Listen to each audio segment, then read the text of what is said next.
சிக்கனை பொறுத்தளவுக்கு red meat, any red meat, not only chicken, சரிங்களா, அறிவியல் பூர்வமாக, தகவல் பூர்வமாக, தரவுகள் மூலமாக ஆராய்ஞ்சு பார்த்ததில் தமிழ்நாட்டில்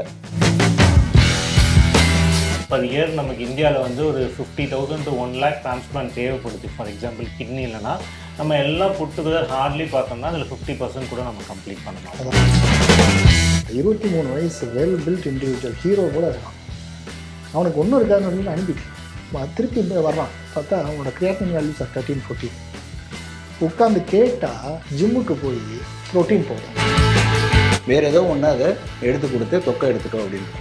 ஆக்சுவலி தொக்கோன்னு என்ன அப்படி ஒன்று இருக்குமா? அப்படி அதெல்லாம் ஒன்றுமே கிடையாது. பரோட்டா பிரியா 2 பேரும் பேசிப்போம். எவ்வளோ குவான்டிட்டி ஓகே? அது கிடையவே கிடையாது. பாய்சனில் இவ்வளோதான் ஓகேங்கிற நான் இன்னொன்று கேட்கணும் வச்சேன் டாக்டர், இந்த ஸ்ட்ரோக் பற்றி நம்ம பேசிட்டு இருந்தோம். இப்போ ஸ்ட்ரோக் வந்து பார்த்தீங்கன்னா முன்னே வந்து நான் சொன்ன மாதிரி ஒரு வயதான கேரக்டர் தான் ஃபஸ்ட்டு ஞாபகம் வருவாங்க. ஒரு வயசான ஆள் பெட்டில் படுத்துருக்கப்போ ஸ்ட்ரோக் வந்திருக்கு மாதிரி தான். இப்போ யங் ஏஜில் நிறைய பேருக்கு வரதை பார்க்க முடியுது. ஆனால் அப்படி வந்துட்டு அந்த கோல்டன் ஹவருக்குள்ளே கொண்டு வந்துட்டு அவரை திருப்பி பேக் டு ஃபார்ம் கொண்டு வர முடியும். பட் அந்த ஹவர் மிஸ் பண்ணிட்டான்னா நோ அதர் கோ, வேறு வழி இல்லைங்கிறாங்க. இன்னை வரைக்கும் அதுதான். ஆமாம், அதாவது முந்தி வந்து 3 hours 6 hours ரூல் சொன்னோம். இப்போ அதை வந்து 4 hours 8 hours கூட இன்க்ரீஸ் பண்ணுறோம். பட் எப்பயுமே வித்தின் an hour ரீச் பண்ணிட்டா பெட்டர். பட் 3 hours வந்துட்டால் அவங்க எமர்ஜென்சி டிபார்ட்மெண்ட்டில் அவங்க பார்த்து உடனே வந்து த்ராம்போலைஸ் பண்ணுவாங்க.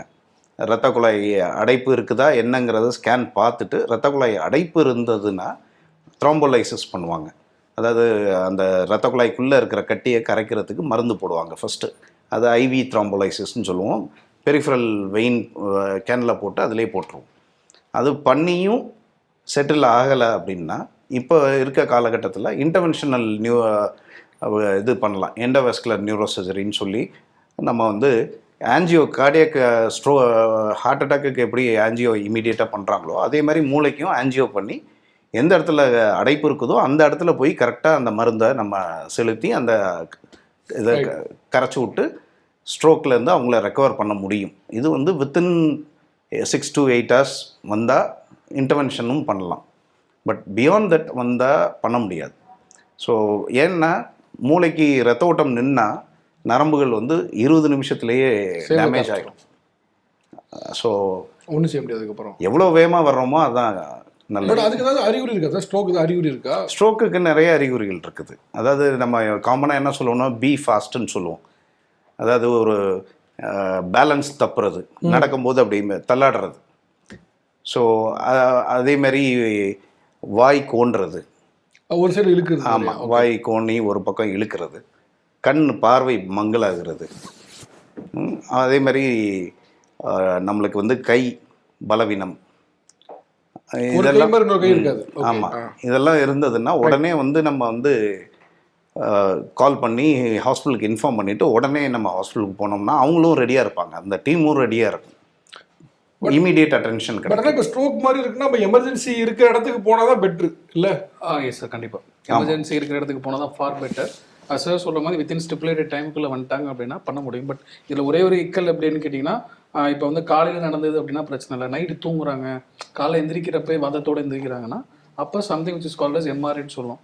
டிஃபிஷன் வெரி டேமேஜஸ் பார்த்துட்டு எஸ் டிஃபிஷன் பர்ஃபிஷன் மிஸ்மேட்ச் இருந்துச்சு அப்படின்னா டிஸ்கஸ் பண்ணிவிட்டு then will go for thrombolysis, otherwise will go for interventional thrombectomy. Okay, ஆக்சுவலாக ஏன் கேட்டிங்கன்னா இப்போ இது ஒரு சிட்டி அவுட்ஸ்கர்ட்டில் இருக்கவங்க ஒரு மல்டி ஸ்பெஷாலிட்டி ஹாஸ்பிட்டலோ எமர்ஜென்சி கேர் இருக்கிறது வந்துடுவாங்க. இப்போ வில்லேஜில் இருக்காங்கன்னா அவங்களுக்கு பக்கத்தில் கண்டிப்பாக பிரைமரி ஹெல்த் சென்டர் தான் இருக்கும், ஒரு ஆரம்ப சுகாதார மையம் தான் இருக்கும். இப்போ அங்கே ஒருத்தவங்க ஸ்ட்ரோக் வந்துச்சு அப்படின்னா அவங்க ஃபஸ்ட்டு ஆரம்ப சுகாதார மையத்தில் போய் ஒரு சின்ன ட்ரீட்மெண்ட் எடுத்துகிட்டு வரது பெட்டரா, இல்லை எவ்வளோ தூரத்துக்கு முடியுமோ எமர்ஜென்சிக்கு ரஷ் பண்ணணும்னு சொல்லி எமர்ஜென்சி ஹாஸ்பிட்டல் பார்த்து வரது பெஸ்ட்டா? இல்லை, இது வந்து ஒரு காமன் மிஸ்கன்செப்ஷன். ஆரம்ப சுகாதார நிலையத்தில் அது வந்து அமைக்கப்பட்டது காரணங்களே வேறு. இந்த மாதிரி வியாதிகள் வந்து எவ்வளோ இன்றைக்கி தமிழ்நாட்டில் வந்து எல்லா இடத்துலையுமே வந்து நல்ல பெரிய ஹாஸ்பிட்டல்ஸ் வந்துருச்சு. ஈவன் கவர்மெண்ட் செக்டரே வந்து பார்த்திங்கன்னா எல்லா இடத்துலையும் நல்ல எக்யூப் பண்ணியிருக்காங்க. ஸோ பக்கத்தில் இருக்க ஜிஹெச்சுக்கு இமீடியட்டாக போனால் தான் பெட்டர். ஓகே, ஆனால் பிரைமரி ஹெல்த் சென்டர் இருந்தாண்டி ஜிஹெச் போகிறது பெட்ரு. ஆமாம், ஏன்னா இமீடியட் அட்டென்ஷன் வேணும். அங்கே போய் திரும்ப இந்த பக்கம் வந்தால் டைம் டிலே இருக்கும். டைம் டிலே அவாய்ட் பண்ணணும். ஸோ இமீடியட்டாக ஒரு பெரிய சென்டர் தான் போகிறது தான் நல்லது. சார் இப்போ கார்டியாலஜி சார், இப்போ ஸ்டார்டிங்கில் பார்த்தோம் அப்படின்னா நான் இன்ட்ரோவில் சொல்லும் போது ஒரு மெடிக்கல் ஈராவில் இருக்கும், நிறைய அட்வான்ஸ்மெண்ட் நம்ம பார்க்குறோம். முன்னே வந்து பைபாஸ் சர்ஜரியை கூட ரொம்ப பைபாஸ் சர்ஜரி பண்ணால் திரும்பி வருவாரா ஒரு தடவை பார்த்துக்க அந்த மாதிரிலாம் சொல்லிட்டு இருந்த காலத்தில் அதுக்கு இப்போ நிறைய அட்வான்ஸ்மெண்ட் வந்துருச்சு. இப்போ எந்த ஸ்டேஜில் இருக்கும் ஒரு கார்டியாக் இதில் ப்ராப்ளம் வருதுங்கப்போ இப்போ ஹார்ட் ரீப்ளேஸ்மெண்ட் வரைக்கும் சொல்கிறாங்க, ரொம்ப அட்வான்ஸ்டாக வரை சொல்கிறேன். இப்போ என்ன ஸ்டேஜில் இருக்குது இப்போ கார்டியாலஜி பொறுத்த வரைக்கும்? கண்டிப்பாக ஹைலி க்ரோயிங் ஃபீல்டு கார்டியாலஜி தான். நான் எம்பிபிஎஸ் படிக்கும்போதுலேருந்து இப்போ எடுத்துட்டோன்னா டிஎம் முடிச்சு வரதுக்குள்ளே ஏகப்பட்ட ட்ரக்ஸாக இருக்கட்டும், இன்டர்வென்ஷன் சைடில் இருக்கட்டும், எல்லாமே க்ரோத் ஆகிருக்கு. ஸோ அதே போல் அவைலபிலிட்டியும் ரீச்சபிலிட்டி. இப்போ சார் சொல்கிறாங்க ஸ்ட்ரோக் இப்போ ப்ரைமரியாக ஹெல்த் சென்டர் போகிறது டிஃபிகல்ட்டுன்னு. பட் கார்டியாலஜி லெவலில் இருக்க அந்த லோடிங் டோஸு, அதுக்குள்ளே பிளட் தின்னர்ஸ் மாத்திரை எல்லாமே வந்து எல்லா இடத்துலையும் ரீச் ஆகிருக்கு. ஓகே, ஆல் ஓவர் எல்லா இடத்துலையும் ரீச் ஆகிருக்கு. இந்த சைடில் பேசிக் லெவலில் ரீச் ஆகிற மாதிரி க்ரோத்தும் இந்த சைடில் அட்வான்ஸ் லெவல்லையும் ஹை எண்டுக்கு க்ரோத் ஆகிருக்கும். முன்னாடி வந்து வெறும் மாத்திரைகள் இன்ஜெக்ஷன் கொடுத்துட்டு ஹார்ட் அட்டாக் அவ்வளோதான், ஒரு 5 நாள் ஹாஸ்பிட்டலில் இருப்பாங்க, பெட் ரெஸ்ட்டில் இருங்க, அதிகமாக வெயிட் தூக்காதீங்க, அதோட டிஸ்சார்ஜ், இப்படி தான் இருந்துருந்தோம். அதுக்கடுத்து நம்ம ஆன்ஜியோக்கு வந்தோம். ஆன்ஜியோ பண்ணி ஸ்டென்ட் எவ்வளோ வைக்கணும், அடைப்பு எவ்வளோ இருக்குது, ஸ்டென்ட்டிங் வந்தோம். இப்போ ஸ்டென்ட்டிங் அடுத்து உள்ளேயே நம்ம கேமரா வச்சு ஆப்டிக்கல் இமேஜிங் சொல்கிறோம். உள்ளே போய் நம்ம எந்த இடத்துல ஸ்டென்ட் வைக்கணும், எவ்வளோ ஸ்டென்ட் விரிவடைஞ்சிருக்கு, ஸ்டென்ட் வச்சது கரெக்டாக ஃபுல்லாக டிப்ளாய் ஆயிருக்கா, அது மாதிரி அதோட காம்ப்ளிகேஷன் என்ன எல்லாத்தையும் பார்க்குற அளவுக்கு இமேஜிங் லெவலுக்கு வந்துட்டோம். ஆக்சுவலாக எனக்கு பீடியாட்ரிஷனில் முக்கியமான ஒரு கேள்வி ஒன்று இருந்தது. என்னென்னா இப்போ எல்லாருக்குமே ஒரு பெண் பிள்ளைகள் வச்சுருக்கவங்க எல்லாருக்குமே ஒரு மேஜர் ஒரு கன்சர்னாக இருக்க ஒரு விஷயம் என்னென்னா, ரொம்ப இளம் வயதுலேயே வந்து பியூபர்ட்டி அட்டன் பண்ணிடுறாங்க, வயதுக்கு வந்துடுறாங்கிறது ஒரு பெரிய பிரச்சனையாக இருக்குது. அதுக்கு அவங்க ஒவ்வொரு சொல்ல லைஃப் ஸ்டைல் டிசீஸ் மாறினா கூட அந்த பிராய்லர் சிக்கன் மேலே ஒரு பெரிய ஒரு விமர்சனம் இருக்குது. அது அதிகமாக சாப்பிட்றதுனால ஈஸியாக வந்து வயதுக்கு வந்துடுறாங்க அப்படின்னு. அது ஒரு மேஜர் ரோல் இருக்கா? இல்லை, இது காமனாக எல்லாருமே சொல்லக்கூடிய காரணம். அது கடைசி ஒரு கடந்த 10 வருஷமாக அது அதிகமாக. பட் சிக்கனை பொறுத்தளவுக்கு red meat, any red meat, not only chicken, சரிங்களா, அறிவியல் பூர்வமாக தகவல் பூர்வமாக தரவுகள் மூலமாக ஆராய்ஞ்சு பார்த்ததில் தமிழ்நாட்டில் நம்ம டெஸ்ட் பண்ணி பார்த்ததுலையுமே பிராய்லர் கோழிக்கும் இந்த மெனார்கி இயர்லியராக அட்டைன் ஆகிறதுக்கும் சம்மந்தம் இல்லை. அறிவியல் பூர்வ சம்பந்தம் இது வரைக்கும் இல்லை. இயர்லியராக வர்றதுக்கான வாய்ப்புகள் எதனால அந்த ஒரு மிஸ்கன்செப்ஷன் அப்போ ஏன் வருது, அது ஏன் அந்த ஒரு வருது அப்படின்னு கேட்டோம்னா, அது வந்து ஃபஸ்ட்டு நம்ம நிறைய பேசின ஒபேசிட்டி அகைன், சரிங்களா, இந்த ஒபேசிட்டி அண்ட் ஃபுட் பேட்டர்ன்ஸு, சரிங்களா, ஹார்மோனல் சேஞ்சஸ் அவங்க பாப்பாவுக்கு இருக்கா இல்லையான்றது. ஸோ நம்ம ஓவராலாகவே ஆல் ஓவர் த வேர்ல்டேவும், வெஸ்டர்ன் வேர்ல்டாக இருந்தாலும் சரி, இந்தியன் பாப்புலேஷனாக இருந்தாலும் சரி, ஃபார் எக்ஸாம்பிள் நார்மலாக ஒரு 9 to 13 இயர்ஸில் ஒரு மெனார்கி அடையிறாங்க அப்படின்னா அதோடைய கால அளவுகள் கொஞ்சம் குறைஞ்சிருக்கு ஒழிய இதுக்கு பிராய்லர் கோழி மட்டும் காரணம், பிராய்லர் கோழி கண்டிப்பாக காரணம் இல்லைன்னு வந்துருச்சு. ஓவரால் மீட் கன்சப்ஷன்ஸ் இன்க்ரீஸ் ஆகிருக்கு. ஸோ அவங்களுடைய க்ரோத் ஃபாஸ்ட்டாக நடக்குது. அண்ட் அன்வான்ட் ஜங்க் ஃப்ரூட்ஸ் அதிகமாக இருந்ததுனால எக்ஸ்ட்ரா கலோரிஸ், அதனால ஒபேசிட்டிஸ், அது ரிலேட்டட் காரணம் தானே ஒழிய பிராய்லர் கோழிக்கு இதுக்கும் தரவுகள் அடிப்படையில் ஆய்வுகள் அடிப்படையில் இதுக்கு சம்பந்தம் கண்டிப்பாக கிடையாது. ஓகே, இப்போ ஏர்லியர் பியூபர்ட்டி அடைகிறதுல சைக்காலஜிக்கலா மற்ற விஷயங்கள்லாம் தாண்டி உடல் ரீதியாக வேற ஏதாவது காரணம், ஏதாவது ஃபேக்டர்ஸ் அஃபெக்ட் பண்ணுமா? ஒரு 15 வயதுக்கு ஐடல் ஏஜ் அப்படின்னா ஒரு 10 வயதுலயோ இல்லை அட்டன் பண்ணுறது வந்து ஏதாவது அதுக்கான அட்டைன் பண்ணுறது, இயர்லியராக அட்டைன் பண்ணுறதுனால மெனார்கியில் இருக்கிற குழந்தைகளுக்கு அனீமியா வர்றதுக்கான காரணங்கள் வாய்ப்புகள் அதிகம். ஓகே, ஸோ அதை வந்து நம்ம நியூட்ரிஷன் மூலமாக சப்ளிமெண்ட் பண்ணலாம். இதனால் இயர்லியர் அட்டைன் ஆனதுனால அவங்க பாதிக்கப்படுவாங்களான்னா அப்படி கிடையாது. பட் அவங்களுக்குள்ளேயே அந்த ப்ராப்பர் நியூட்ரிஷன் கொடுத்துட்டு அனீமியா இருந்தால் அதை இயர்லியராக ஐடென்டிஃபை பண்ணி அதற்குரிய ட்ரீட்மெண்ட்ஸு, ஃபுட் பேட்டர்ன் ப்ளஸ் தேவைப்பட்டுச்சுன்னா டேப்லெட்ஸ் இருக்கிறப்ப அது எப்போ நம்ம அது ரொம்ப இம்பார்ட்டன்ட் என்னென்னா, நம்ம before child bearing age group போகிறதுக்கு முன்னாடி இதை சரிப்படுத்தணும்னா it will long time impact அவங்களுடைய ப்ரெக்னன்சிக்கு, அதுக்கப்புறம் அவங்களுடைய குழந்தைகளுக்கு. ஸோ அனீமியா அது வந்து நம்ம நிறைய ப்ரோக்ராம்ஸ் இருக்குது. பட் அனீமியாவை இயர்லியராக ஐடென்டிஃபை பண்ணி ட்ரீட் பண்ணுறது. மெனார்கி இயர்லியர் அட்டைன்னா chances of anaemia is little bit high, but easily curable ஒன்று. Okay sir, transplant surgeon sir, எனக்கு இன்னொரு கேள்வி ஒன்று இருந்துச்சு. பொதுவாக வந்து இந்த கிட்னி வந்து ஒரு மேஜரான ஒரு பார்ட்டாக சினிமாலாம் பார்த்தீங்கன்னா, இப்போ கிட்னியில் ஒரு ப்ராப்ளம்னாலே அவர் அவ்வளோதான் அப்படிங்கிற மாதிரி தான் படங்களில் 90s 2000 வரைக்கும் அப்படி தான். கிட்னியில் ப்ராப்ளம்னாலே ஓகே, அவர் அந்த படத்துலேருந்து அவர் இறந்து போகிறான்னு காட்ட போகிறாங்க இந்த மாதிரி. ஆனால் லேட்டர் பார்ட்டில் அதுக்கப்புறம் அது நிறைய வளர்ந்துச்சு. அப்புறம் ஸ்டென்ட் வைக்கிறது வந்துச்சு. அதுக்கப்புறம் உள்ள டிரான்ஸ்பிளான்ட்ல கூட இப்போ வந்து பார்க்க முடியுது. இன்னொன்று கடத்தில் டயாலிசிஸ் போகிறதே கூட டயாலிசிஸ் ஸ்டேஜ் தொட்டாங்களா ஓகே அப்படிங்கிற மாதிரி இருந்தது. இப்போ இந்த கிட்னி டிரான்ஸ்பிளான்ட் அல்லது இந்த கிட்னி ரிலேட்டட் வரக்கூடிய இஷ்யூஸை இப்போ எந்த ஸ்டேஜில் நம்ம இருக்கோம்? டெஃபினட்டாகவே கிட்னி டிசீஸோட இன்சிடென்ட்ஸ் அதிகமாக இருக்குது. அதுக்கு கிட்னி டிசீஸ்க்கான காரணம் ஃபார் எக்ஸாம்பிள் டயபெட்டிஸ் வந்து ஒரு முக்கியமான காரணம். அன்கண்ட்ரோல் சுகர்னால டயபெட்டிக் நெஃப்ரோபதி போய் அதனால எண்ட் ஸ்டேஜ் ரீனல் டிசீஸ் போகிறாங்க. ஸோ அந்த இன்சிடென்ட்ஸ் ஆப்வியஸாக இன்க்ரீஸ் ஆகும்போது, ரிஸ்க் ஃபேக்டர் இன்க்ரீஸ் ஆகும்போது கிட்னி டிசீஸோட இன்சிடென்ட்ஸ் டெஃபினட்டாக இன்க்ரீஸ். பட் முன்னாடி மாதிரி அந்த டயாலிசிஸ் டெக்னிக்லாம் இப்போ நிறையா மிஷின்ஸ் அட்வான்ஸ்டாக வந்துருக்கு. நம்ம டயாலிசிஸ் பண்ணக்கூடிய கிட் அட்வான்ஸாக இருக்குது. அது மாதிரி டிரான்ஸ்பிளான்ட் இஸ் ஈஸிலி அக்சசபிள். இப்போ நிறையா பேருக்கு நிறையா பண்ண முடியுது. டிரான்ஸ்பிளான்ட்டுக்கு யூஸ் பண்ணுற மெடிசன்ஸு, டெக்னிக்ஸு, ஐசியூ கேர் அதெல்லாம் அட்வான்ஸ் ஆகிட்டனால ஓவரால் வந்து கிட்னி ஃபெயிலியர் வந்துட்டாலே அவ்வளோதான் லைஃப், அந்த படத்தில் காமிக்கிற மாதிரி அந்த மாதிரி சுச்சுவேஷன் டெஃபினட்டாக இல்லை. ஸோ அதுலேருந்து நம்ம ஈஸியாக they can bring back them to a normal life. இப்போ டிரான்ஸ்பிளான்ட்டுக்கான ஆப்ஷன்ஸ் எவ்வளோ இருக்குது? இப்போ டயாலிசிஸாலே முடியல, ஸ்டென்ட் வச்சு முடியல, டயாலிசிஸும் முடியல, இப்போ டிரான்ஸ்பிளான்ட் தான் ஆப்ஷன்னா, இப்போ அது அவ்வளோ ஈஸியாக இப்போ டோனர் இருக்காங்களா? இப்போ அது மேட்ச் ஆகணும், காம்படபிலிட்டி மேட்ச் ஆகணும், அதெல்லாம் இருக்குல்ல, அது எவ்வளோ இதாக இருக்குன்னு கேட்கணும். அப்போ டிரான்ஸ்பிளான்ட் சென்டர்ஸ் நிறையா இருக்குது. பட் அவைலபிலிட்டினா ஆர்கன் இருந்தால் தான் டிரான்ஸ்பிளான்ட் பண்ண முடியும். நம்ம இந்தியன் லா படி only relatives can donate. Unrelated transplant like ஃப்ரெண்ட்ஸோ இல்லை நியர்பை அந்த நெய்பர்ஸ் அவங்களாம் கொடுக்க முடியாது லா படி. So only relatives can donate. அது இல்லைன்னா அடுத்த ஆப்ஷன் வந்து கெடாவர் டிரான்ஸ்பிளான்ட்லேருந்து. நீங்கள் கேட்ட மாதிரி கரெக்டாக the waiting list is more. நமக்கு இப்போ ஒரு பர் இயர் நமக்கு இந்தியாவில் வந்து ஒரு 50,000 to 1 lakh டிரான்ஸ்பிளான்ட் தேவைப்படுது. ஃபார் எக்ஸாம்பிள் கிட்னி இல்லைனா நம்ம எல்லாம் புட் டுகெதர் ஹார்ட்லி பார்த்தோம்னா அதில் 50% கூட நம்ம கம்ப்ளீட் பண்ண மாட்டோம். அதாவது கெடாவர் டிரான்ஸ்பிளான்ட்னா மூளைச்சாவு. அது உங்களை இப்போ நம்ம எம்ப்ளாய்மெண்ட் பதிவு பண்ணி வச்சிருப்போம். நம்ம வெயிட்டிங் லிஸ்ட் படி ஓகே. நம்ம காமன் இப்போ தமிழ்நாட்டில் பார்த்தீங்கன்னா Tamil Nadu programme cadaver transplant programme நல்லா அட்வான்ஸ் ஆயிருக்கு. It is one of the role model for other states in India. So but அப்படி இருந்துமே வந்து நம்மளால் ஒரு மேக்ஸிமம் 1 இயருக்கு ஃபார் எக்ஸாம்பிள் ஒரு 300 to 400 கெடாவர் கிட்னி டிரான்ஸ்பிளான்ட் தான் பண்ண முடியும். மேக்ஸிமம் டோனார்ஸ் அப்படின்னு பார்த்தோம்னா ஒரு 200 டோனார்ஸ் இருப்பாங்க. ஸோ ஒரு ஆளுக்கு 2 கிட்னி இருக்கும். ஒரு கிட்னி எடுத்து கொடுப்போம். அதெல்லாம் காம்படபிலிட்டி மேட்ச் ஆகணும்ல, அதில் பிளட் குரூப் மேட்ச் ஆகணும். அதுக்கப்புறம் பிளட் கிராஸ் மேட்ச் அப்படின்னு ஒன்று பண்ணுவோம். அது வந்து கிராஸ் மேட்ச் நெகட்டிவாக இருக்கணும். பட் என்ன டாக்டர், இப்போ சில பேருக்கு வந்து பண்ணதுக்கு அப்புறம் அது செட் ஆகிடும், சில பேர் செட் ஆகாமல் போகல. அது எத்தனை பர்சன்ட்? ஒரு கிட்னி டிரான்ஸ்பிளான்ட்டை பொறுத்த வரைக்கும் ஒரு 95% ஓரளவு ரீசனபிளி ஸ்டேபிளாக நல்லா இருப்பாங்க. ஒரு 5% ஃபெயிலியர் சான்ஸ் கண்டிப்பாக. அந்த கிட்னியே அந்த உடம்பு ஏற்றுக்காம போயிடுது. ஆமாம், அக்செப்ட் பண்ணிக்காமல் போகிறது. அதுக்கு மல்டிபிள் ரீசன்ஸ் இருக்கலாம்.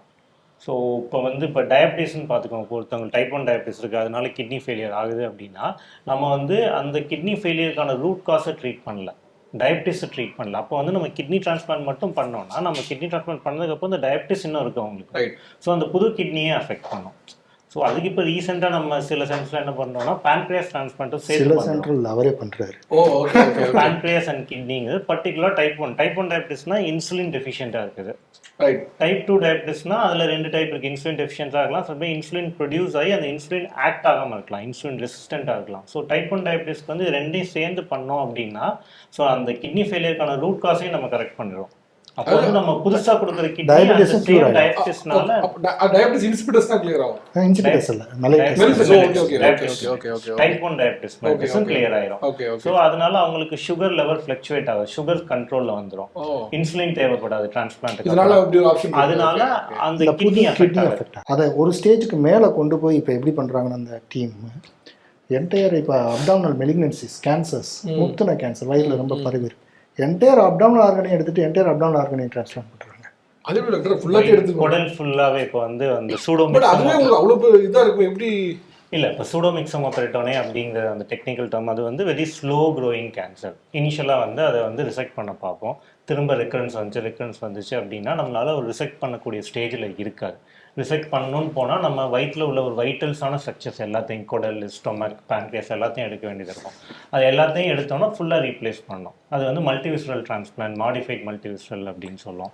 அப்போ வந்து நம்ம அந்த டிசீஸை கிளியர் பண்ணணும்னா எல்லாத்தையும் எடுக்கணும், கேன்சரை கிளியர் பண்ணோம் அப்படின்னா. ஸோ அப்போ வந்து இந்த மாதிரி ஆப்ஷன்ஸில் ஃபுல்லாக ஸ்டொமக்லேருந்து பெருகுடல் வரைக்கும், ஸ்டொமக்கு, இன்டெஸ்டைன், பேன்க்ரியாஸ், ஸ்ப்ளீன் எல்லாத்தையும் ஃபுல்லா ரிமூவ் பண்ணிட்டு உங்க ஃபீல் எனக்கு ஒரு இது முதல்ல கேட்கணும்னு நினைச்சேன் நான். இப்போ ரீசெண்டாக வரக்கூடியதில் மேஜராக சில பேர் சொல்றது வந்து எனக்கு இந்த ஐபிஎஸ்ன்னு சொல்ற இரிட்டபிள் பவுல் சிண்ட்ரோம் இருக்கு அப்படின்னு சொல்றேன். சாப்பிட்ட உடனே எனக்கு பார்த்தீங்கன்னா எனக்கு ரெஸ்ட் ரூம் யூஸ் பண்ணும் போல இருக்குது அப்படின்னு. இதுக்கு மேஜராக ஃபுட் மட்டும் தான் ஒரு காரணமா இல்லை வேற ஏதாவது ரீசன்ஸ் இருக்கு? ரொம்ப ரொம்ப நல்ல கொஸ்டின் சார்.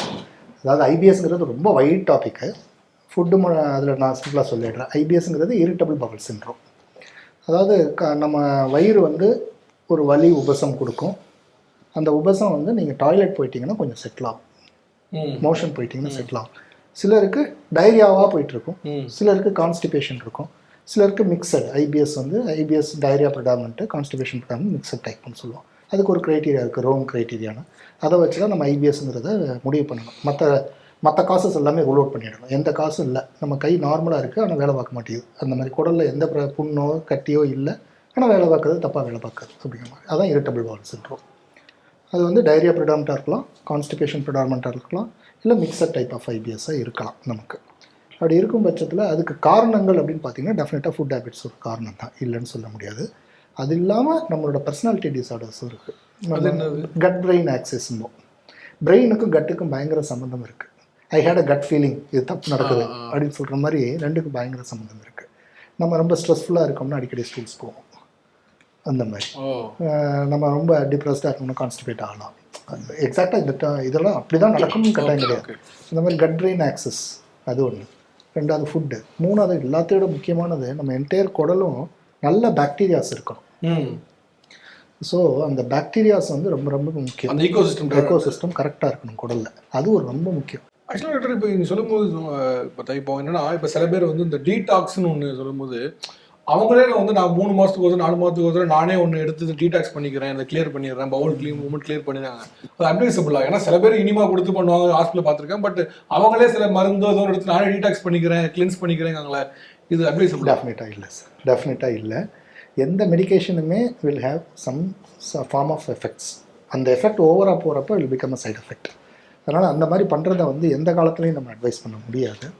அதுக்கு பெட்டர் வந்து லைக் ஒரு கைடடாக என்ன ஏதாச்சும் உங்களுக்கு ரொம்ப ப்ளோட்டிங் சென்சேஷன் இருக்குன்னா ப்ரோபயோட்டிக்ஸ் எடுத்துக்கிறது. பட் சப்ளிமெண்ட்ஸ் எடுத்துக்கலாம். இப்போ நிறைய பேர் இப்போ சப்ளிமெண்ட்ஸாக டேப்லெட்ஸாக ப்ரீபயோட்டிக் ப்ரோபயோட்டிக்லாம் வந்துருச்சு. அதையுமே எதுவுமே வந்து ஒரு நம்ம தமிழில் சொல்கிறது அளவுக்கு அதிகமானால் அமிர்தமும் நஞ்சு தான் சார், அதில் எந்த டவுட்டும் இல்லை. ஃபார் எக்ஸாம்பிள் நீங்கள் கேட்ட கேள்விக்கு நான் இன்னொன்று சொல்லணும்னு நினச்சேன், கரெக்டாக ஞாபகப்படுத்திட்டீங்க. இல்லை கிட்னி ஃபெயிலியர்ஸ். யங் மேல் ஒருத்தன் வந்தான், 23 வயசு, வெல் பில்ட் இண்டிவிஜுவல், ஹீரோ கூட இருக்கான். அவனுக்கு ஒன்றும் இருக்காதுன்னு அனுப்பிட்டேன். திருப்பி வர்றான், பார்த்தா அவனோட கிரியாட்டின் வேல்யூஸ் 13-14. உட்காந்து கேட்டால் ஜிம்முக்கு போய் ப்ரோட்டீன் பவுடர், அது ரொம்ப ரொம்ப ரொம்ப ரொம்ப காமன் ஆகிட்டு வருது. அதை வந்து அதே தான் நீங்கள் சொல்கிறபடி அது அவர் அளவுக்கு அதிகமாக எடுத்தது தான். That is very common. அன்சூப்பர்வைஸ்டாக ஜிம்மில் ப்ரோட்டீன் பவுடர் சாப்பிட்றது வந்து we have to be very very very careful. ஆக்சுவலாக ப்ரோட்டீன் பவுடர் வந்து இப்போ கிரியாட்டினே சாப்பிட்றாங்க. கிரியாட்டினே பவுடர் போட்டு கிரியாட்டினே மிக்ஸ் பண்ணி அது நல்லது இருக்குது, அதில் நல்ல எஃபெக்ட்ஸ் இருக்குது. இப்போ ஃபார் எக்ஸாம்பிள் ஒரு சில சமயங்களில் நாங்களே ரொம்ப பேஷண்ட் வந்து மசில் மாசே இல்லாமல் இருக்காங்க, அதெல்லாம் சப்ளிமெண்ட் பண்ணுவோம். ஆனால் சூப்பர்வைஸ்டாக இருக்கணும் கொஞ்சம். அப்படியே ஜிம்மில் சாப்பிட்றப்ப அதை எஜுகேட் பண்ணணும் அந்த குழந்தைங்களுக்கு. என்ன அமௌண்ட்டில் ப்ரோட்டீன் போது என்ன அமௌண்ட் அந்த அளவுக்கு ஹைட்ரேட் பண்ணணும் அவங்க. பர்டிகுலர் இந்த ஜிம் ஃபெலோஸ் வந்து தண்ணி கம்மியாக தண்ணி குடிக்கணும், ஹைட்ரேட் பண்ணணும். ஏன்னா மசில் வந்து அப்போ தான் தெரியும், தண்ணி குடிக்க மாட்டாங்க. பர்டிகுலர் அந்த காம்படிஷன்லாம் போகும்போது லாஸ்ட் 1 வீக் வந்து தண்ணியே குடிக்கக்கூடாது, கம்மியாக கொடுக்கணும், பயங்கர டிஹைட்ரேட் இருப்பாங்க. அப்போ வந்து இந்த மசில் மாஸ் ப்ரோட்டீனோட அது ஒரு ரீனல் ஏகே வால்யூம் கம்மியாகும். வால்யூம் கம்மியாகும்போது பிளட் கிட்னி பிளட் சப்ளை கம்மியாகும், அது ஒரு damage. That fellow went in for transplant. அந்த நான் சொல்கிற பர்சனு நிஜமாவே சொல்லணும்னா he will be like a senior actor. 23 நம்மளால சொல்லவே முடியல, எக்ஸ்பிளைனே பண்ண முடியல. Final thing for you sir, இப்போ இந்த ஐபிஎஸ் இந்த கேஸ்ட்ரோ பேலன்ஸில் வந்து இன்னொரு முக்கியமான இந்த பைல்ஸ் சில பேர் ரொம்ப வருஷமாக அதை வந்து வெளியே சொல்ல சங்கடப்பட்டோ இல்லை வந்து கூச்சப்பட்டோ அது இருக்குது, ஆனால் எனக்கு எந்த பிரச்சனையும் இல்லை, தொந்தரவு இல்லை, மோஷன் போகவும் ப்ராப்ளமாக இருக்கும், அதுக்கப்புறம் அதுதான் போயிடுது, நான் பற்றி ப்ராப்ளம் இல்லை அப்படின்னு கடந்து போகிறாங்க. அப்படி கடந்து போகிறது ஓகே தானே? அது ஒரு பெரிய ப்ராப்ளம் இல்லைன்னா அதை விட்டுடலாமா? ஓகே இருந்துட்டு போது விட்டுடலாமா? அதாவது சார் பைல்ஸ் அப்படின்னு நம்ம நினைக்கிறது, பைல்ஸ்னால் எல்லாரும் என்ன சொல்கிறதுனா மோஷன் போகிறப்ப எனக்கு வலி இருக்கும், ரத்தம் போகும், சதை இருக்கும். அது 90% ஆஃப் பைல்ஸ்ன்னு நம்ம சொல்கிறது வந்து போய் எக்ஸாமின் பண்ணி பார்த்தோம்னா மெடிக்கலி பார்த்தீங்கன்னா ஃபிஷர் சொல்லுவோம், வெடிப்பு. ஓகே, நடுவில் சின்ன கிராக் போல். அது ஏன் வருது அப்படின்னு பார்த்தீங்கன்னா கான்ஸ்டிபேஷன். அந்த கான்ஸ்டிபேட்டட் ஸ்டூல்ஸ் பாஸ் பண்ணுறப்ப அந்த இடத்த விரிக்கிறப்ப அந்த இடத்துல கிராக் உண்டாகுது. ஸோ அது பெயினோடு நம்ம ஏன் வாழணும்? ஈஸியாக க்யூர்ஸ் இருக்குது. ஒன்றும் பெரிய க்யூர் மெடிக்கல் மேனேஜ்மெண்ட்டு ப்ளஸ் ஒரு நல்ல எஜுகேட்டட், நல்ல high fibre food, plenty of liquids, நல்ல காய்கறிகள் சாப்பிட்றது, வெள்ளரிக்காய், பீன்ஸ், இந்த மாதிரி இதெல்லாம் நல்லா எடுத்துக்கிறது, நல்ல fibre rich diet with plenty of liquids, நல்லா ஹைட்ரேட் பண்ணிட்டோம்னா ஸ்டூல் சாஃப்டாக வந்தாலே 90% சரியாயிடும். இல்லைன்னா நம்ம அதை க்யூர் பண்ணிடலாம். பைல்ஸுங்கிறது பொதுவாக வந்து பெயின்லெஸ் ப்ளீடிங். Painless bleeding. பைல்ஸுங்கிறது ஒரு காம்ப்ளிகேஷனில் தான் பெயின் வரும். பைல் ஸ்ட்ராங்குலேட் ஆனால் பெயின் இருக்கும். அதோட ரத்த ஓட்டம், பைல்ஸுங்கிறது ஒரு வெளியே வருது, அதோட ரத்த ஓட்டம் பாதிச்சா நமக்கு அது வந்து பெயின் வரும் பைல்ஸில். பிளட் இல்லை, சதா மட்டும் இருக்கு, அது ஓகே தான். அது வந்து ஸ்கின் டேக்காக இருக்கலாம். ஓகே, ஸ்கின் டேக்காக இருந்தால் அது ஒன்றும் பிரச்சனை கிடையாது. ரெண்டாவது வந்து பார்த்திங்கன்னா நமக்கு வந்து அந்த ரத்த கட்டு போல ஃபார்ம் ஆயிடுறது பைல்ஸில், ஹெமட்டோமா, அப்போ பெயின் வரலாம். ஸ்ட்ராங்குலேஷன், ஹெமட்டோமா, ப்ரொலாப்ஸ்டு பைல் மாஸ், இதில் தான் பெயின் வரலாம். Generally painless bleeding. இதில் ஒரே ஒரு விஷயம் என்னென்னா, நம்ம முதல்ல ஒரு கோலரெக்டல் கேன்சர் பற்றி பேசணும். அதோட ஒன்றாவது சிம்டம் பார்த்திங்கன்னா ப்ளீடிங் பிஆர். ப்ளீடிங் போகிறது, ரத்தம் போகிறது, மோஷன் போகிறது. அது தொடர்ந்து போயிட்டே இருக்குமா? மோஷன் போகிறப்ப தான் போகும். ஏன்னா அப்போ தானே அந்த இடம் புண்ணாகும். அது ஒரு கொஞ்சம் விட்டு போகும் அப்படிலாம். அதான் அது ரெண்டையும் டிஃப்ரென்ஷியேட் பண்ணுறதுக்கு இருக்குது. இப்போ எனக்கு இது வரைக்கும் மோஷனில் ரத்தம் வந்ததே இல்லை, திடீர்னு ரத்தம் வருது, அலர்ட் ஆகிடணும். பெயின் இல்லாமல், ரொம்ப பெயின் இருந்துச்சுன்னா ஃபிஷராக இருக்க வாய்ப்பு இருக்குது. எதுவாக இருந்தாலும் ஒரு அலர்ட் ஆகிடணும். ரெண்டாவது வந்து மோஷன் போகிறதுக்கு முன்னாடியே கொஞ்சம் சளியும் ரத்தமும் கலந்து போகுது, அலர்ட் ஆகிடணும். அந்த மாதிரி இருந்தால் அந்த மாதிரி இருக்கலாம். மூணாவது வந்து வெயிட் லாஸு, அதர் அசோசியேட் சிம்டம்னா நமக்கு பசியின்மை இருக்குது, இந்த மாதிரி இருக்குன்னா நம்ம அலர்ட் ஆகிடும். ஸோ இந்த மாதிரி அலர்ட் ஆகிட்டோம்னா நம்ம அதை அணுகிட்டோம்னா கொஞ்சம் ஈஸியாக இருக்கும். சார் இந்த ரெண்டு பேருக்குமே எனக்கு காமனான கொஸ்டின் சார். இது வந்து நிறைய குழந்தைகளுடைய பேரண்ட்ஸ்க்கு நினைக்கிறேன். ஏன்னா நிறைய குழந்தைங்க விளையாடும் போது பார்த்தீங்கன்னா டக்குன்னு கீழே விழுந்துடும். அது சென்டர் ஆஃப் கிராவிட்டியில் நேராக ஃபஸ்ட்டு தலையில் தான் வந்து அடிபடுது. அப்போ எல்லா பேரண்ட்ஸுக்கும் பயம் என்னன்னா, மண்ணில் அடிபட்டுருச்சு அதனால வந்து ஒரு மாதிரி இருக்காளோ, அப்புறம் வளர்ந்த பின்னால் அவங்களுக்கு ஏதாவது ப்ராப்ளம் அன்னைக்கு அடிபட்டுச்சு அதனால இருக்குமோ ஒன்று ஒரு இது இருக்குது. ஸோ பொதுவாக ஒரு குழந்தை விளையாடும் போது கீழே விழுறது ஒரு இயல்பு தான். எப்போ ஒரு பேரண்ட் வந்து பதறணும்? அதுக்கு குழந்தை கீழே விழுகிறதுன்றதுல நம்ம இப்போ முக்கியமாக பார்க்க வேண்டியது எவ்வளோ ஹைட்லேருந்து விழுகிறாங்க. இப்போ கீழே நடந்து போயிட்டு இருக்காங்க, தடுக்கி விழுகிறாங்க, அது ஒன்று. இல்லை ஒரு 3 ஃபீட்டுக்கு மேலே இருக்க உயரத்துலேருந்து கீழே விழுகிறாங்க. இது ரெண்டுலேயுமேவும் அறிகுறிகள் விழுந்ததுக்கப்புறம் அவங்க எப்படி பிஹேவ் பண்ணுறாங்க. இமீடியட்டாக விழுந்தோடனே எந்திரிச்சு அழுகிறாங்களா, இல்லை சுயநினைவு தப்பு இருக்கா, ஒரு வலிப்போடு இருக்கா, இல்லை தொடர்ந்து வாமிட், ஒரு தடவை வாமிட் எடுப்பாங்க, 3 தடவைக்கு மேலே வாமிட் எடுக்கிறது. இந்த மாதிரி வாமிட்டிங் அதிகமாக இருக்குது. இந்த சிம்டம்ஸோடு இருந்தால் அதில் மூளை உள்ள பாதிக்கிறதுக்கான வாய்ப்புகள் அதிகம். இமீடியட்டாக நம்ம ஒரு சிடி எடுத்து பார்க்குறது நல்லது. அதே மாதிரி எந்த ஃபோர்ஸில் விழுகிறாங்க. ஸோ உள்ளே வந்து ஒரு ஓடிக்கிட்டு இருக்கப்போ டங்குன்னு போய் இடிக்கிறது, அதோடைய வெலாசிட்டிக்கும் சும்மா நடந்து போயிட்டு இருக்கிறப்ப ஒரு லைட்டாக தலையில் எடுக்கிறதுக்கு வித்தியாசம் இருக்குது. ஸோ இந்த உயரம் எவ்வளோ ஃபோர்ஸில் விழுகிறாங்க, அதுக்கப்புறம் அதற்குரிய சிம்டம்ஸ் எப்படி இருக்குது, வலிப்போ வாமிட்டோ இல்லை உங்களுக்கு சுயநினைவு இழந்திருந்தால் அதை கண்டிப்பாக நம்ம சிடி ஸ்கேன் பார்த்து போகிறது தான் நல்லது. சார் அது போக மூக்குலேயோ காதுலேயோ ரத்தம் வருது அப்படின்னா உடனே நம்ம இது பண்ணணும். அது போக இப்போது ஒரு வெட்டுக்காயம் இருக்குது, குழந்தையோட தலையில் ஒரு வெட்டுக்காயம் இருக்குன்னா அதை கட்டாயம் தையல் போடணும். தையல் போடலைன்னா குழந்தையோடைய தலையில் வந்து ரத்த ஓட்டம் ரொம்ப அதிகமாக இருக்கும். இன்ஃபேக்ட் முந்தியெல்லாம் வந்து பெரிய ஹாஸ்பிட்டல்ஸ் கம்மி. ஸோ பெரிய ஹாஸ்பிட்டல்ஸ் கம்மிங்கிறனால எல்லா ஹெட் இன்ஜுரியும் அங்கே தான் போகும். இந்த குழந்தைக்கு வெறும் தலையில் வெட்டுக்காயம்தான், கொஞ்சம் நேரம் கழிச்சு தையல் போடலாம், மற்ற கேஸ் அட்டன் பண்ணுவோம் அப்படின்னு சொல்லிட்டு விட்டுட்டு போயிட்டு வந்து பார்த்தா ஒரு பாட்டியை மாத்திரம் விட்டுட்டு அம்மா அப்பா ஏதாவது வெளில போய் மற்ற ஃபார்ம் ஃபில் பண்ணுறது, அட்மிஷன் ஃபார்ம் அது இதுன்னு போயிருப்பாங்க. வந்து பார்த்தா அந்த பெட்ஷீட் ஃபுல்லாக பிளட்டு சீப்பாகி குழந்தை இறந்த இதெல்லாம் இருக்குது. அதனால் குழந்தைக்கு தலையில் வெட்டுக்காயம் அப்படின்னா உடனே தையல் போடணும். ஓகே சார், குழந்தையோட எப்பவுமே எல்லா குழந்தைகளும் தலை ரொம்ப சூடாகவே இருக்க மாதிரி இருக்கா? ஆமாம், ஏன்னா பிகாஸ் அவங்க பிரெயின் ரொம்ப ஆக்டிவ். ஓகே, அதனால தான் அப்படி வெரி ஆக்டிவ். Okay okay. தூங்கி எந்திரிக்கிறப்ப ஈவினிங் டைம் இந்த 2 டயத்துலேயும் குழந்தைக்கு வந்து தலை மட்டும் சூடாக இருக்கிறது நார்மல். குழந்தை மற்ற நேரங்களில் ஆக்டிவாக இருக்கான்னா அதை நம்ம பெருசாக பொருட்படுத்த தேவையில்லை. அந்த தலை சூட்டோடு சேர்த்து மற்ற உடல் சூடும் இருக்குது, சோர்வாக இருக்குது, சாப்பிட மாட்டேங்குது, வாமிட் இருக்குது. என் குழந்தை நாட் அஸ் யூஸ்வல். என் அம்மா வந்து சொல்லுது, அம்மாவோட இதுதான் நாங்கள் ஃபஸ்ட்டு கேட்போம்.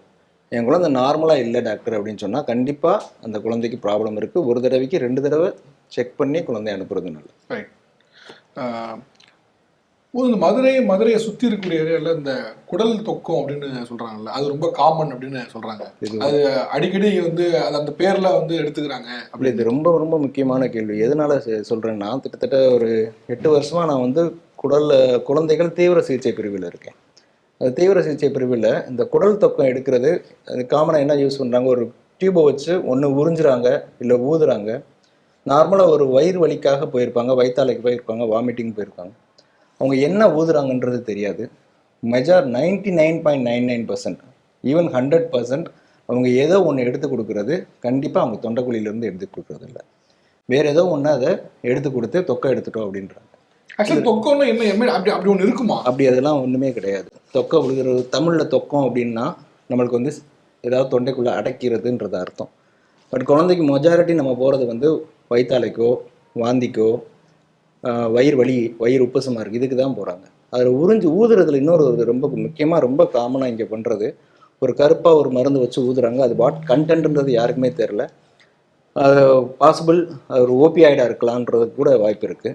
ஸோ என்னங்கன்னா வாமிட்டு வயிற்றாலைக்குன்னு போவாங்க. அதை ஊதுறதுனால போய் அது பேரலைசிஸ் பண்ணிடும் குடலை. ஸோ குடலை பேரலைசிஸ் பண்ணி அது இன்ஃபெக்ஷன் ஆகி குடல் வந்து ஓட்ட விழுகிற அளவுக்கு போய் உயிருக்கு ஆபத்து ஏற்பட்டு இவ்வளோ விஷயங்கள் அது தொக்கை எடுக்கிறதுனால மட்டும் இருக்குது. இந்த தொக்கை எடுக்கிறத தாண்டி குழந்தைக்கு வந்து வசம்பு கொடுக்கறது, ஜாதிக்காய் மாசக்காய் நாட்டு மருந்துகள்ன்றதில் அதில் வந்து ஒரு சில குழந்தைகளுக்கு வந்து வலிப்பு வந்து ஆபத்து ஏற்படுறதுக்கான வாய்ப்புகள்லாம் நிறையா இருக்குது. சரிங்களா? கிரேப் வாட்டரில் பிறந்த குழந்தைக்கே கிரேப் வாட்டர் கொடுக்கறது, தட் மீன்ஸ் கழுதப்பால் கொடுக்கறது. ஸோ அந்த மாதிரி விஷயங்கள் ஒவ்வொரு ஏரியாவுக்கும் ஒவ்வொரு விஷயங்கள் கொடுக்கும். ஸோ ஒரு குழந்தைக்கு கொடுக்கக்கூடாத சில விஷயங்கள்னால் ஜாதிக்காய் மாசக்காய் கிரேப் வாட்டர் போனிசான் கொடுக்கறது, வேறு மற்ற கழுதப்பால் இதெல்லாம் கொடுக்கக்கூடாத விஷயங்கள். தொக்கை எடுக்கிறதுனால மதுரையை சுற்றி இருக்கிற நிறைய குழந்தைகள் பாதிப்படைஞ்சிருக்காங்க. மதுரையில் ஐசியூவில் அட்மிட் ஆகிற குழந்தைகளில் இன்வேரியபிளி ஒரு வயிற்றால போவாங்க. ஹிஸ்ட்ரி கேட்டோம்னா 10ல் 9 குழந்தைகளுக்கு நான் தொக்கை எடுத்துகிட்டு வந்தேன் அப்படின்னு சொல்லுவாங்க. ஆனால் நீ சொல்கிறத பார்க்கும்போது இட்ஸ் ஹை டைம் இதை வந்து கண்டிப்பாக ஆக்ஷன் கண்டிப்பாக தேவை. இது நிறைய ஃபோரமில் சொல்லியிருக்கிறோம், மருத்துவ குழந்தைகள் அமைப்பு மூலமாகவும் தெரியப்படுத்தியிருக்கோம். பட் இது வந்து இதனால ஒரு 50 பேர் ஒரு ஹாஸ்பிட்டலில் அட்மிட் பண்ணுறாங்க, குழந்தைகள் அட்மிட் பண்ணுறாங்கன்னா ஒரு 40 பேருக்கு தொக்கை எடுத்துகிட்டு வராங்க.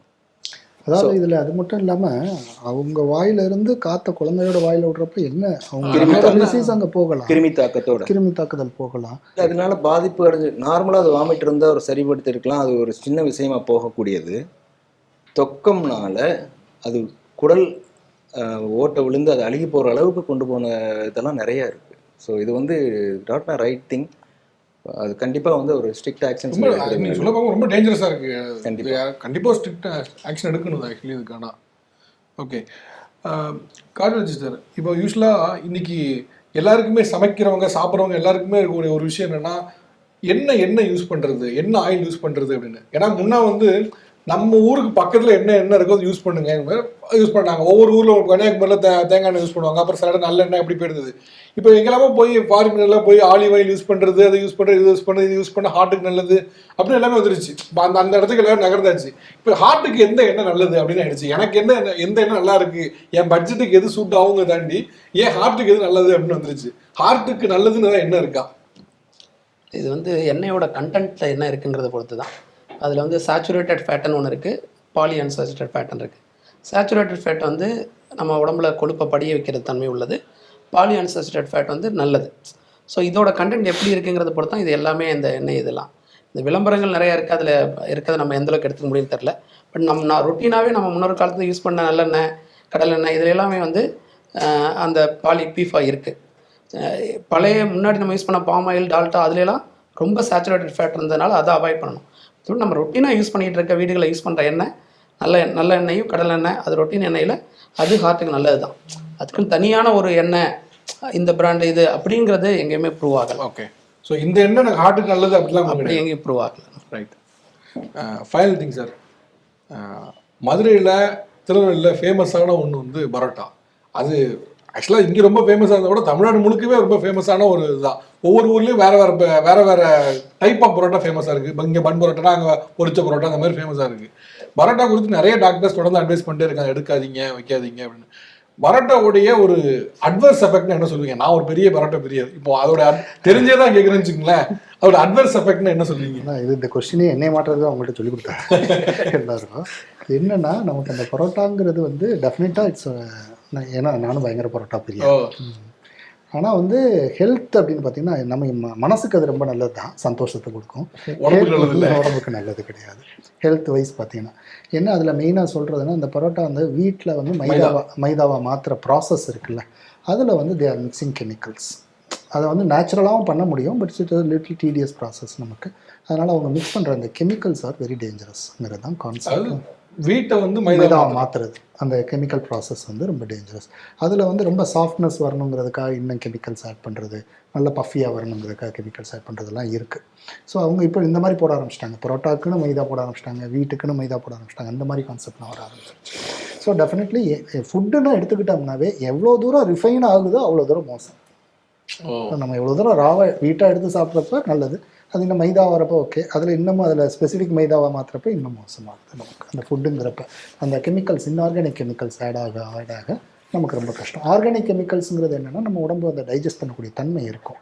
இன்ஆர்கானிக் கெமிக்கல்ஸில் நம்ம உடம்பு அதை டைஜஸ்ட் பண்ணக்கூடிய தன்மையே இருக்காது, அது அப்படியே போய் தான் செடிமெண்ட் ஆகி எல்லா இடத்துலையும். ஓகே, பரோட்டா பிரியா 2 பேரும் பேசிப்போம். எவ்வளோ குவான்டிட்டி ஓகே?